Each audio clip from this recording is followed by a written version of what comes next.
I've been a teacher. I've been a principal. At one time or the other at every grade level, mostly secondary. I've been a superintendent of schools. I've been a deputy state superintendent for the state of Louisiana. And I've been a local school board member. And not much left to do is in this school business. So I've seen it from the classroom to the boardroom. But we're seeing all kinds of things happen. Now, let me tell you something else about high performers. They see what others don't see. What do you see? What do you see with the new kids that you have coming on? What does research tell us about them? Number one is that children's attention span is getting shorter and shorter and shorter. So what does that mean for you as a teacher or an administrator? Every once in a while, you got to do what? You got to get that attention. Because I'm here to tell you this morning that boring people can't teach people. And boring people can't lead people. Now, boring people can tell you what to do. Don't you? You talk about attention spans. My Lord, mine's short. What about yours? I haven't heard a complete sermon at my church in 2 years. I don't know what it is. I pinch myself. I do all those kinds of things. But our attention spans are shorter and shorter and shorter. Talking about that, I shouldn't tell you a story like this, but get you an idea about my administrative ability. One time as a principal, we had not hired a teacher as a math teacher, critical shortage area. We were looking for a certified person. Personnel had sent some, but they just weren't what I looked for, because I usually take a lot of time in interviewing. I want to check them out. I want to do more than, I don't like to interview the resume. I like to interview the person. I like to see their eyes. I like to see if they're alive or not. I like to see those kinds of things, because dead eyes don't get you very far. Because you as a teacher, you're in the business of brightening eyes, aren't you? When you see those dull eyes, it's a difficult task for you, isn't it? But we couldn't find anybody. I was too selective.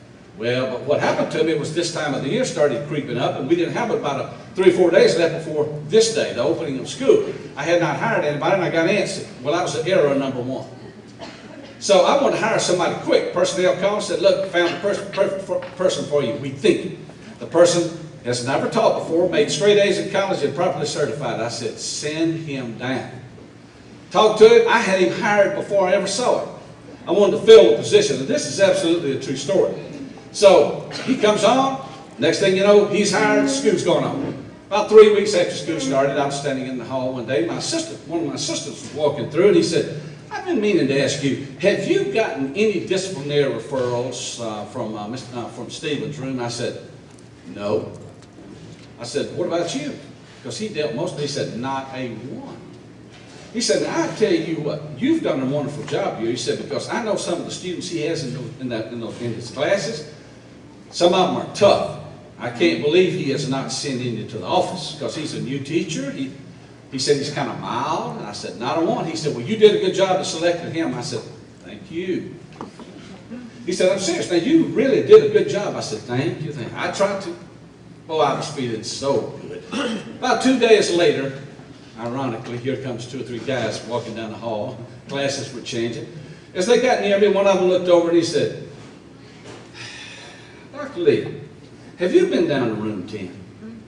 I said, no, why? Then it kind of alarmed me, and I said, whoa, whoa. They started to walk off. I said, gentlemen, come back. What's going on in room 10? Oh, nothing. You don't have to go down there. It's not bad, Dr. Lee. It's not bad at all. You don't have to go down there. It's nothing bad. Well, I said, what is it? Oh, I mean, it's nothing. We shouldn't have even said anything. Well, they walk off. What do you think I do? I'm on my way to 10. One chair in the back that was available. I walked over there and I sat down. Now, keep in mind, I didn't know what I was looking for, because they wouldn't tell me. So I was looking for number one, maybe he wasn't teaching. Or I was looking for a lot of students cutting up, not paying attention, but they weren't saying a word. I sat there a few minutes. You know, see, monotoneness sneaks up on you. It just doesn't hit you all of a sudden. So you're sitting there, he's doing okay. And I kept looking, and before long, y'all, I'm telling you the truth, a grown man here, principal of the school, could not keep his eyes open. You know what you do? You go stretching there. Pinching yourself, you know how you stay awake. Well, I said, wake up. Yeah, you can go to sleep and make a fool of yourself. Get a hold of yourself here. Y'all, before long, the bell rang. I had been sound asleep. My head was off the desk, and I thought I was the only one left in the room. I was so embarrassed, I didn't know what to do, but I looked over to the student next to me, and his head was off his desk.